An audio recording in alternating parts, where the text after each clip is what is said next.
hemos aprendido que básicamente el evangelio son las buenas nuevas. ¿De qué? De lo que Jesús hizo por nosotros. También hemos aprendido a cómo recibirlo. Hemos aprendido que es por la fe, que tenemos que creer según Romanos.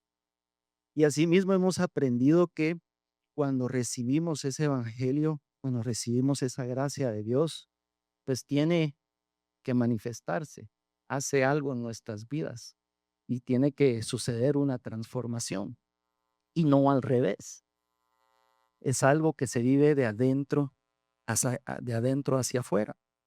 Ya hemos aprendido que no se trata acerca de el hacer, porque hemos aprendido que podemos estar haciendo cosas buenas, podemos estar haciendo cosas incluso moralmente buenas, podemos estar sirviendo a Dios, podemos estar sirviendo aquí en la iglesia y aún así nuestro corazón puede estar lejos de Dios, porque no se trata de hacer, sino cuando recibimos ese evangelio y esa gracia, hace algo dentro de nosotros y se tiene que ver esa transformación. Y el día de hoy quiero hablarte, continuar con este tema y quiero hablarte acerca de uno de los indicadores que uno de los indicadores que nos deja saber cuándo estamos abrazando y siendo transformados por ese evangelio, cuándo estamos creyendo mejor el evangelio.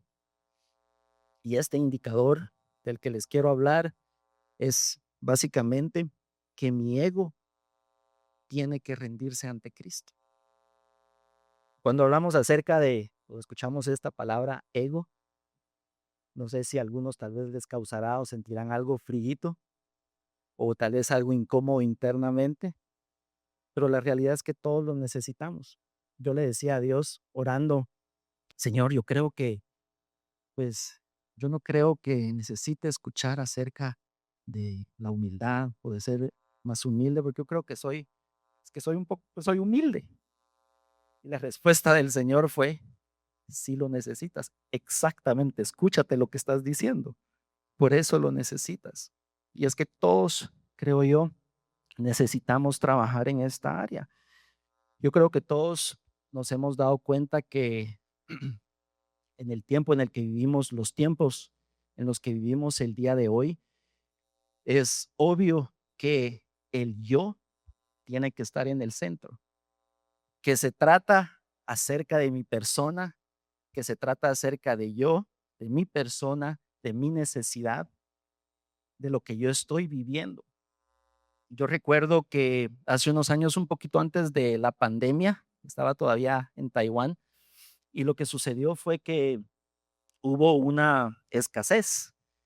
Hubo escasez en Taiwán de huevos y papel higiénico y eso no es común pues allá en Taiwán.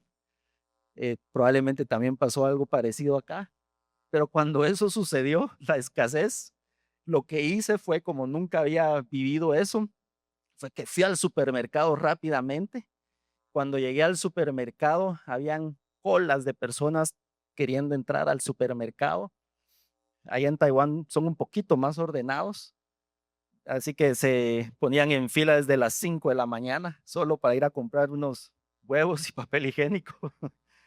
Pero cuando entraba al supermercado, tenía que agarrar rápidamente ese producto, porque si no mi esposa me iba a matar si no llegaba con los huevos. Ahí nos quedábamos ahí, pues sin comer. Y las personas, si no te ponías vivo, si no te apresurabas, ellos lo iban a tomar. Yo no sé si se han dado cuenta ustedes cuando vivimos pues momentos así de escasez, como que las personas, la carne sale a luz en las personas. Acá, pues ahí en Taiwán tal vez eran un poco más ordenados, pero si ustedes han visto, por ejemplo, los videos cuando eso sucede acá o en Estados Unidos y van a Costco, a estos supermercados grandes y las personas literalmente se están peleando por los productos, se agarran del pelo, ¿verdad? Y se tratan de arrancar las cosas, porque básicamente se trata acerca del yo, se trata acerca de mi necesidad y de suplir esa necesidad. O si no me creen, por ejemplo, déjenme hacerles esta pregunta. Si el día de hoy nosotros nos tomamos una foto de grupo después de tomarnos esa foto del grupo, ¿quién sería a la persona que ves primero? ¿A ti? ¿O cómo definimos si la foto salió buena? ¿Qué es lo que decide si la foto está buena o está mala? Es básicamente, si tú saliste bien, entonces la foto está buena, ¿verdad? No importando si tu vecino salió con el pelo parado, si salió con los ojos cerrados, si tu novio o tu novia salió con la pancita de fuera, media vez tú saliste bien en la foto, está bien, porque se trata acerca de ello. Miramos a nuestras personas ahí en ese momento. O yo no sé si recuerdan cuando, por ejemplo, salió de moda las famosas selfies, ahí por el 2000, 2002. Yo recuerdo que antes de eso, de que las selfies se pusieran de moda, pues las personas tomaban fotos de los paisajes o tomábamos fotos de los grupos, de los familiares, pero no era común de estarse tomando fotos a uno.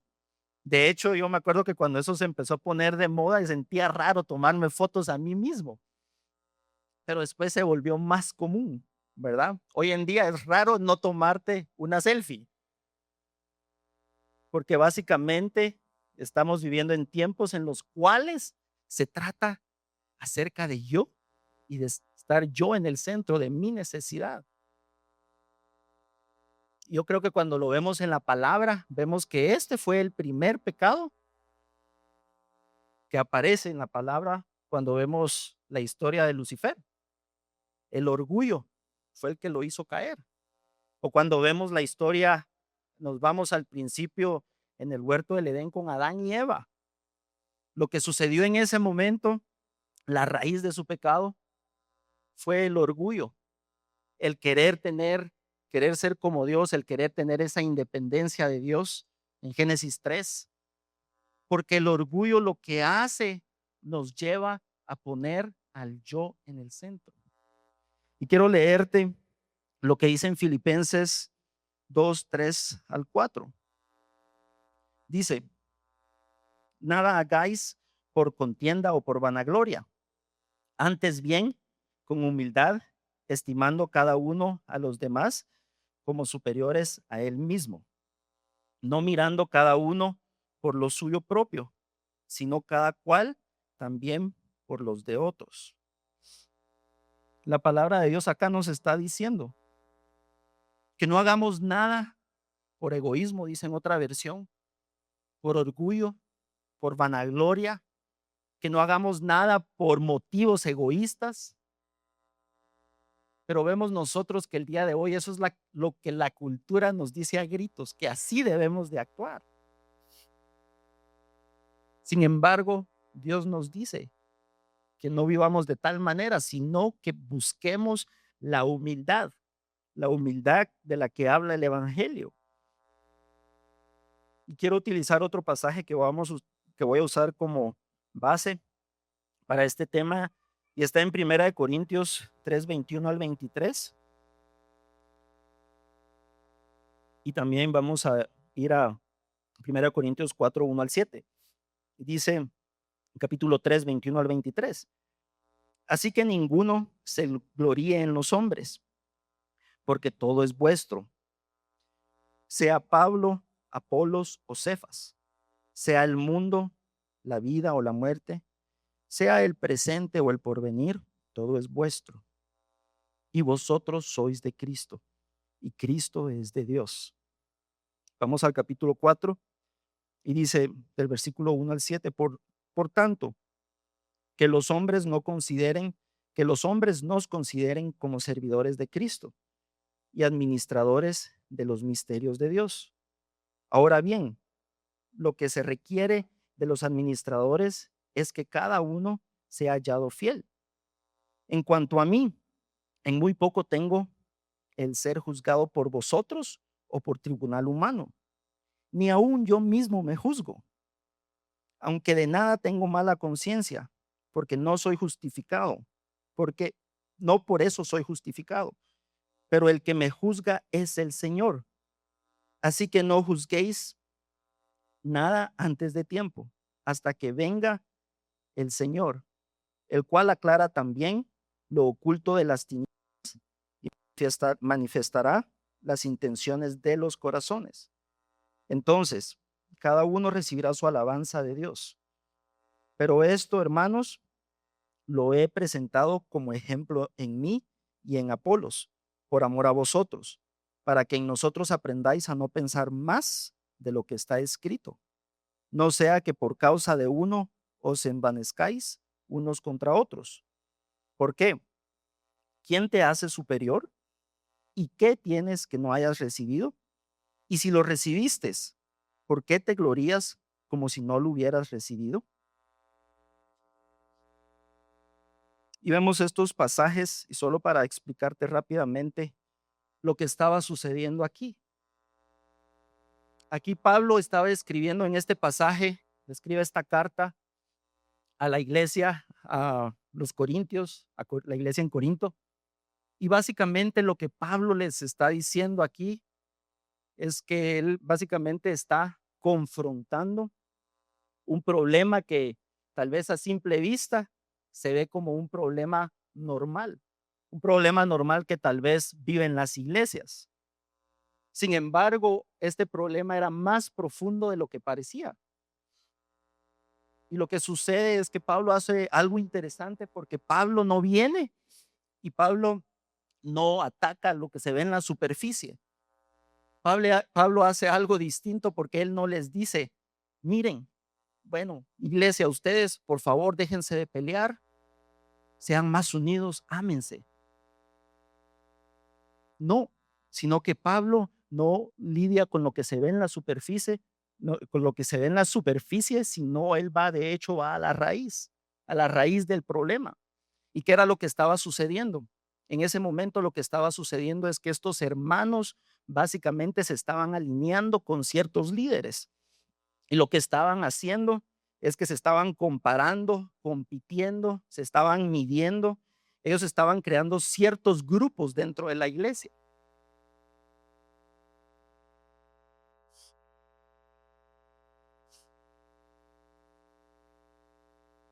Y lo que Pablo viene y dice, lo que él viene a hacer es que no viene a atacar eso que se ve en la superficie, sino va más profundo. Y esta iglesia en Corinto era una iglesia que tenía dones, una iglesia que tenía conocimiento, pero a la vez tenía mucha división. A la vez estaban dividiendo y y al principio, o esta iglesia, mejor dicho, como nació para entender lo que había sucedido, es que Pablo había ido a plantar esta iglesia. Pero después que Pablo va a plantar esta iglesia, vienen otros líderes, otros siervos, como Apolos y Cefas, dice la palabra. Y lo que sucede es que después de que vienen estos líderes, bueno, viene Pablo, planta la iglesia y él mentorea a ciertas personas y disipula a ciertas personas, pero después viene Apolos y Cefas, que por cierto, Apolos dice que era buen maestro y muy elocuente, y viene Apolos y Cefas y ellos empiezan a mentorear, a discipular y dicen, esta persona se pone aquí en este liderazgo, esta otra en este liderazgo, Pablo lo discipuló y lo puso en este liderazgo. Y lo que sucede es que estas personas, esta comunidad no sabe cómo manejarlo. Y tiene un impacto negativo porque dice que no saben cómo manejarlo y en lugar de agradecerle a Dios por el hecho de que había enviado a estos siervos, por el hecho de que ellos podían tener esta conexión con estos siervos, lo que empieza a suceder es que no lo entienden, no lo saben manejar y se empieza a volver como un juego de poderes, como esa serie de House of Cards, para los que la han visto. Es un juego de poderes en el cual ellos empiezan a alinear con ciertos líderes y lo que sucede es que eso empieza a crear problemas, empiezan a crear grupitos dentro de la comunidad, empieza a crear división y está llevando a la comunidad a destruirla, a destruirla. Unos empiezan a alegar diciendo, bueno, a mí Pablo me discipuló, a mí Apolos me discipuló, entonces yo debería estar en el liderazgo, yo debería estar en esta posición, porque a mí esta persona fue la que me discipuló. Y lo que Pablo viene y hace es que les dice, miren, ustedes, este en realidad no es el problema. Esto que están lidiando va más profundo, va más allá de lo que ustedes están viendo. Tienen problemas, pero en realidad la raíz, en lo profundo, el problema es que ustedes tienen orgullo. Están lidiando con el orgullo. Y por eso es que no pueden llevarse bien. Y por eso es que está resultando en división. Está afectando entonces, les está afectando. Y Pablo les dice, tienen que buscar la humildad del evangelio. Esta era una donde básicamente el yo estaba en el centro, donde las personas se estaban midiendo, se estaban comparando, donde había competencia, estaban buscando identidad. Todo giraba alrededor de ellos mismos. ¿Y qué es lo que hace Pablo? Pablo viene y les hace una pregunta que viene a destruir el orgullo de ellos.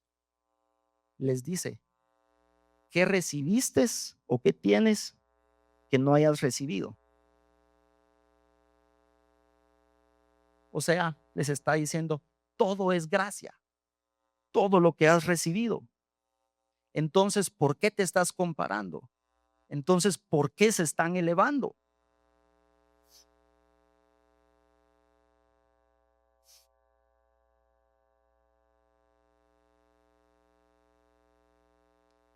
Yo creo que la mayoría de nosotros recibimos el Evangelio, hemos recibido el Evangelio, creemos en Cristo. Y aún así muchas veces seguimos permitiendo que nuestro yo se ponga en el centro,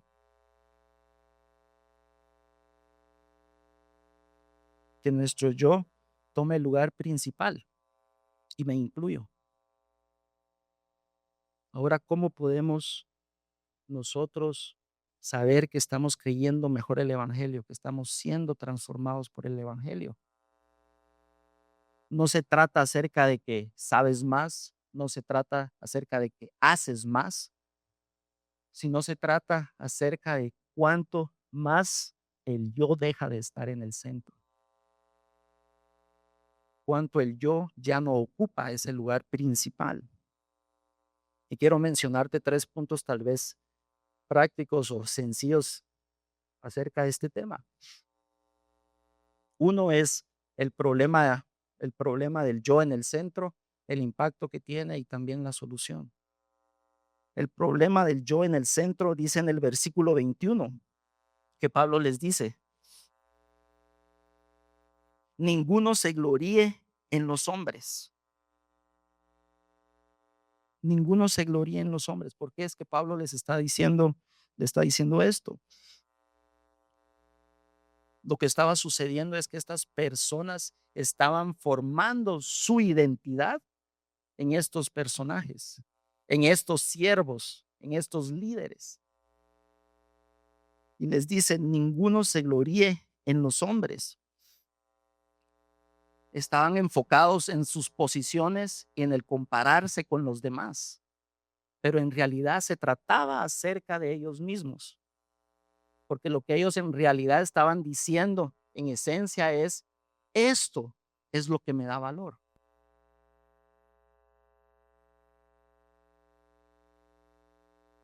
El problema real cuando hablamos acerca de yo en el centro es que el yo en el centro va a tratar de buscar validación, va a tratar de buscar el sentirse superior, va a tratar de buscar sentido, significado fuera de Cristo. Y ese es el problema. El yo en el centro trata de buscar estas cosas, el significado fuera de Cristo. Yo no sé si ustedes han escuchado probablemente acerca de este atleta famoso, este nadador Michael Phelps. Creo que todos hemos escuchado acerca de él. Yo estaba viendo recientemente videos porque mi hijo va a natación y ahora pues le encanta ver a Michael Phelps, los videos cuando él está compitiendo. Pero en una entrevista, estaba viendo una entrevista de él y dijo algo interesante. Pero para los que no saben tal vez toda la historia de Michael Phelps, ese es uno de los atletas nadadores más famosos, más reconocidos, porque sí, según pues las estadísticas, ganó 28 medallas olímpicas. 23 de esas medallas olímpicas son de oro, 3 de plata y 2 de bronce. O sea, este atleta, este nadador, es básicamente cuando ves en los récords, es el atleta que ha ganado más medallas olímpicas en la historia. O sea, rompió récords, alcanzó medallas, hizo lo que ningún otro atleta podía hacer. Llegó, alcanzó lo más alto, el punto más alto de lo que un atleta en su disciplina puede llegar. Sin embargo, él decía algo bien interesante en esta entrevista. Él decía que después de cada competencia, después de ganar cada medalla, que sentía un vacío profundo. Después de ganar medallas de oro, imagínense 28 medallas de oro. En Guate creo que tenemos ¿cuántas? Una, ok. Y este nadador que alcanzó 28 medallas olímpicas, dice que se siente tan vacío como que si no tuviera nada después de ganar cada medalla. De hecho, en una de las entrevistas, él dice que, en esta entrevista dice que él no quiere que sus hijos compitan. ¿Cómo es que una persona que tiene tanto a la vez se puede sentir tan vacío? Y lo que sucedía, o lo que le sucedía, es que estaba basando, poniendo su identidad en todos estos logros. Estaba poniendo su identidad en la competencia, en el ganar, en lo que obtenía. ¿Y qué sucede cuando tenemos una identidad así? O basamos nuestra identidad en este tipo de cosas. Se vuelve una identidad frágil, porque después de que ganas algo, nada te satisface. Y si lo pierdes, entonces te destruye, porque es una identidad muy frágil. Y él estaba poniendo su enfoque, su identidad en estas cosas al punto que empezó a caer en ansiedad y en depresión. Y ese es el problema del yo en el centro.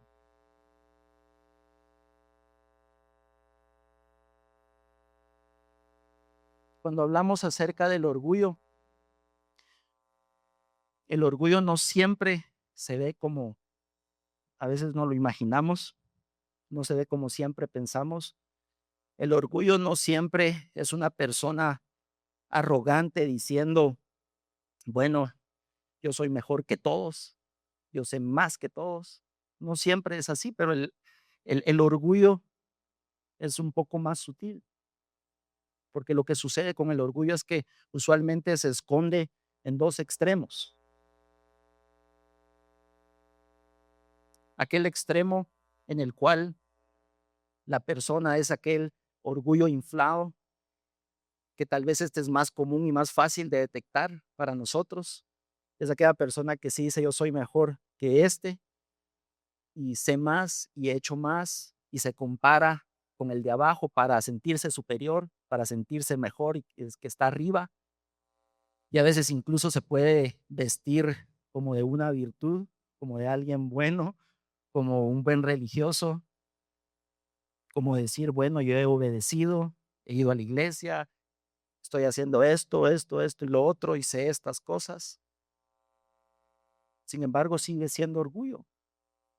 Así como la historia del hijo pródigo, del hermano mayor, del hijo pródigo. Sigue siendo orgullo. Y está el otro tipo de orgullo, o el otro extremo, que a veces tal vez no es tan común o tan fácil de detectar porque no todos lo consideramos orgullo, sino muchas veces lo consideramos como es este sentido de inferioridad, en el cual decimos, no soy suficiente, nadie me valora, no soy como ellos, pero sigue siendo orgullo, porque al final está enfocado en el yo, está centrado en el yo.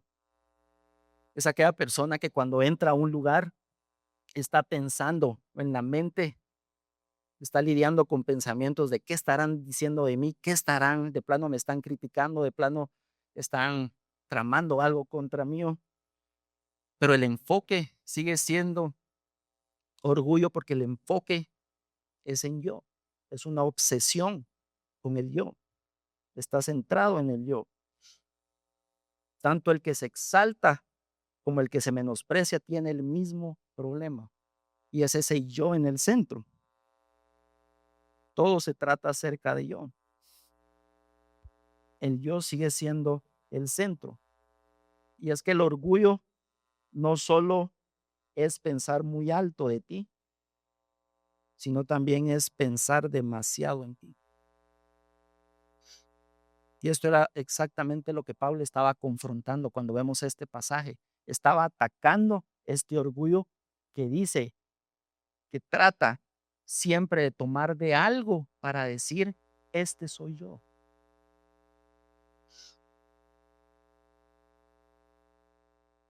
Pero el orgullo también no solo nos afecta internamente, sino también tiene un impacto externo.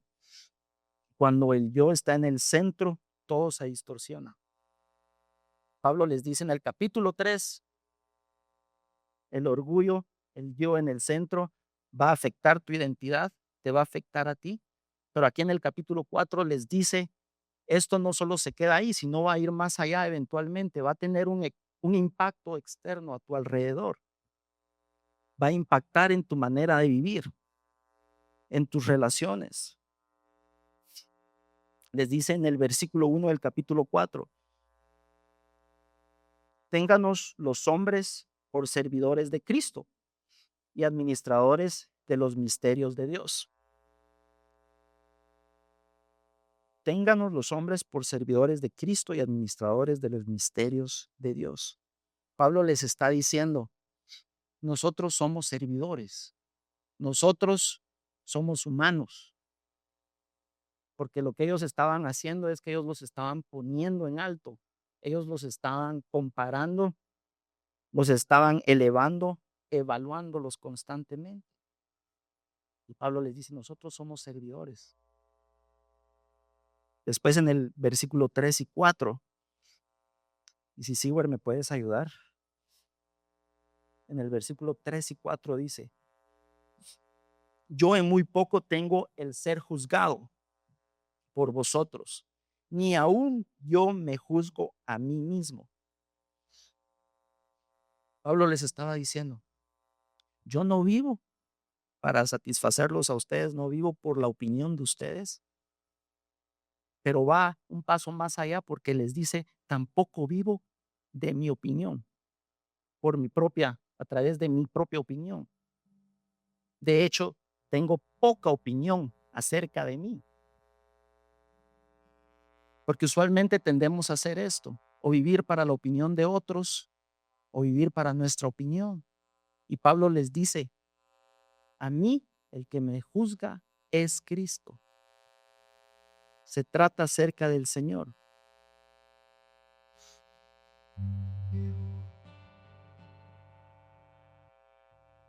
¿Qué era lo que estaba sucediendo aquí?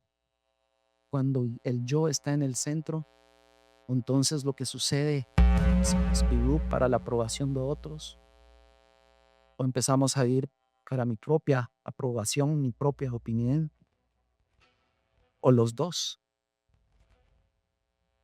Pero el problema es que el enfoque sigue siendo o estando en el yo en el centro. Todo se distorsiona porque empiezas a ver a través de los lentes del yo. empiezas a ver con poca claridad porque en realidad todo está conectado hacia ti, todo está en función de ti.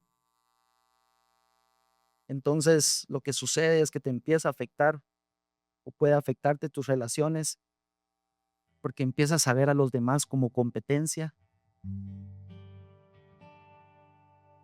o a veces tomar las cosas personales o vives midiendo tu valor constantemente.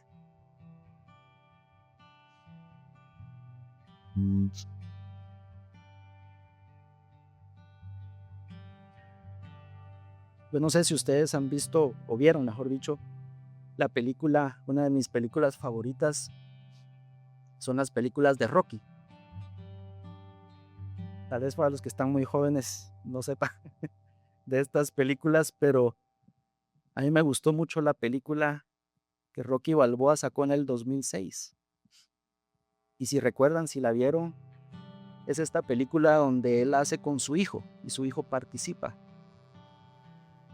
Pero lo que me llamó la atención es una escena bien fuerte o impactante en la cual el hijo, Rocky Balboa y el hijo están en un restaurante y después están en este restaurante y salen de este restaurante. Pero el hijo de Rocky sale molesto, está lidiando con algo, tiene algo internamente y le dice, básicamente le empieza a alegar al papá y le dice, es que tú eres Rocky y yo tengo que vivir bajo tu sombra.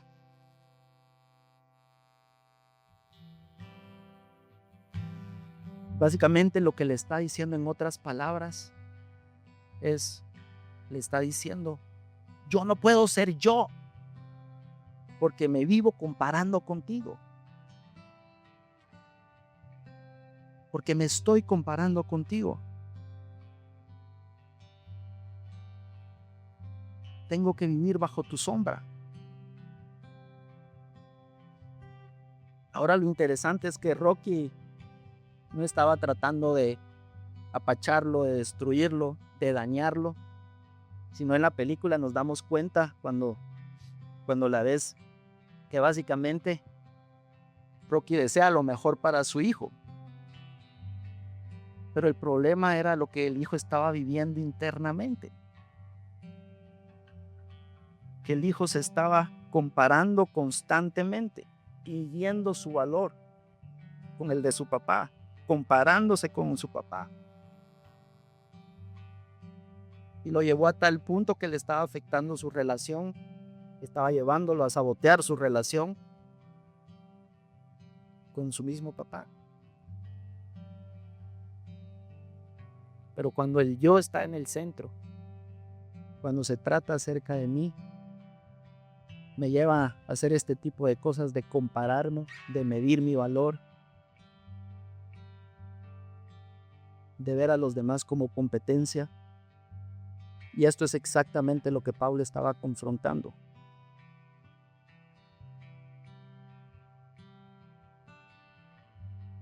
Por ejemplo, cuando alguien, y vamos a finalizar pronto, cuando alguien no te saluda en la iglesia, pasa de largo, por ejemplo, alguien con el yo en el centro es una persona que inmediatamente empieza a pensar, ¿por qué no me saludó? ¿O por qué me ignoró? De seguro hice algo mal, de seguro tiene algo contra mí.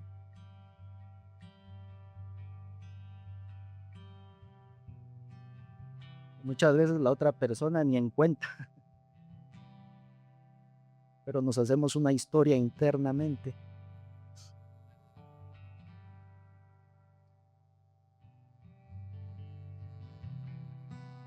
Les voy a pedir si nos podemos poner de pie.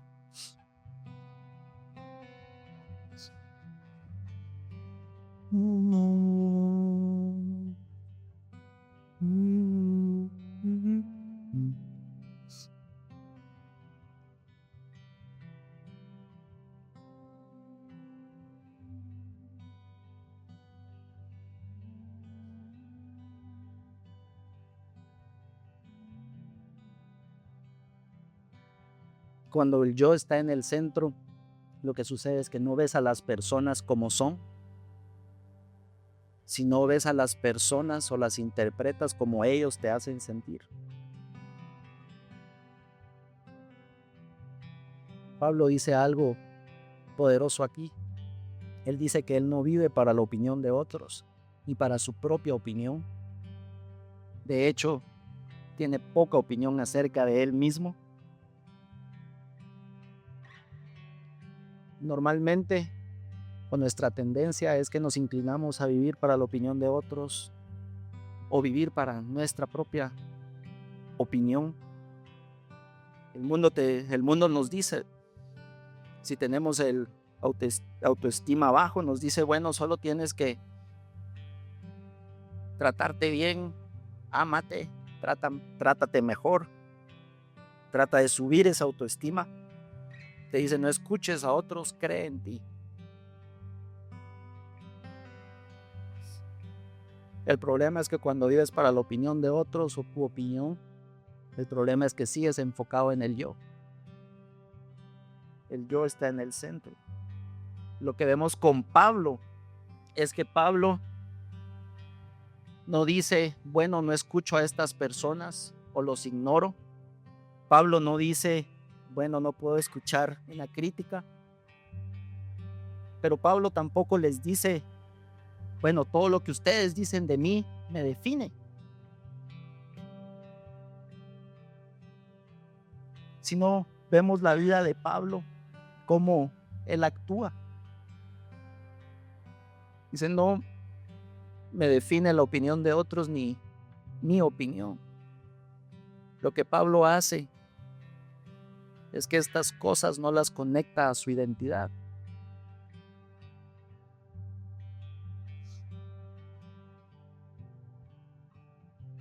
Las opiniones no las conecta a su identidad y no lo define. Es decir, la crítica no me destruye. Es decir, cuando me echan flores, eso no me infla. O la opinión no me gobierna o no toma control de mí.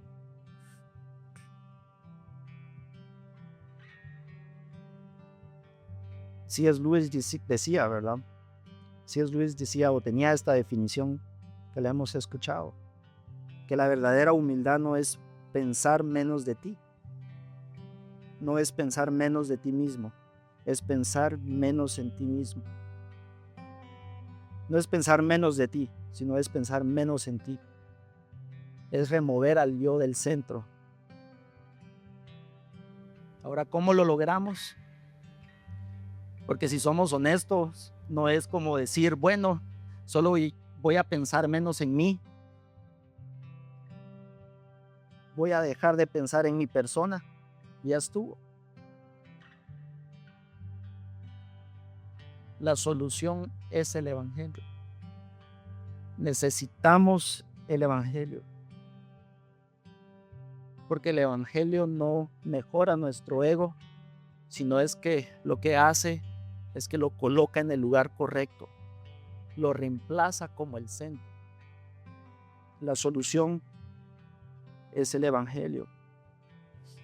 Dice en el versículo 6 al 7, porque ¿quién te hace superior?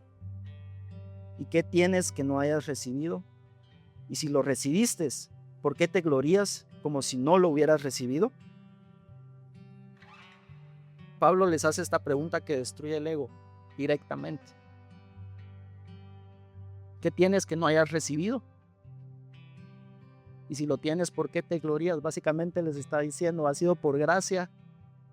Entonces, si lo recibiste por gracia, ¿por qué es que te elevas? Si lo recibiste, entonces, ¿por qué estás viviendo como que tú eres el centro? Si todo lo que tienes o lo que eres ha sido dado, ha sido gracia, no ha sido por tus propias fuerzas. Entonces, ¿por qué estás viviendo de tal manera? Y es que esto es lo que hace el Evangelio.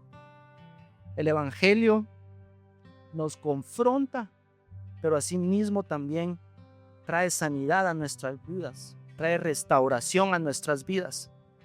El Evangelio nos confronta porque nos dice que no se trata acerca de nosotros en el centro, porque no podemos salvarnos, no somos nuestro Salvador, porque no somos autosuficientes, pero también el Evangelio nos dice que eres extremadamente amado y querido, que Cristo murió por ti y por mí,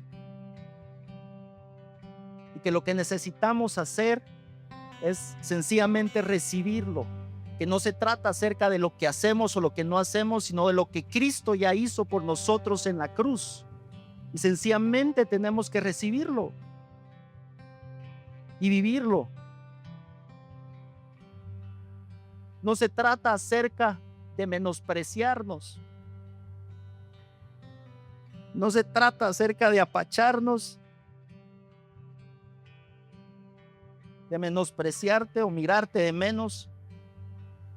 Se trata de que el yo ya no está en el centro, que el yo ya no está en el trono, porque Cristo está en el trono. Cristo está en el centro de mi vida. Te voy a pedir si podemos cerrar nuestros ojos. Espíritu Santo, gracias porque estás aquí en este lugar en medio de nosotros.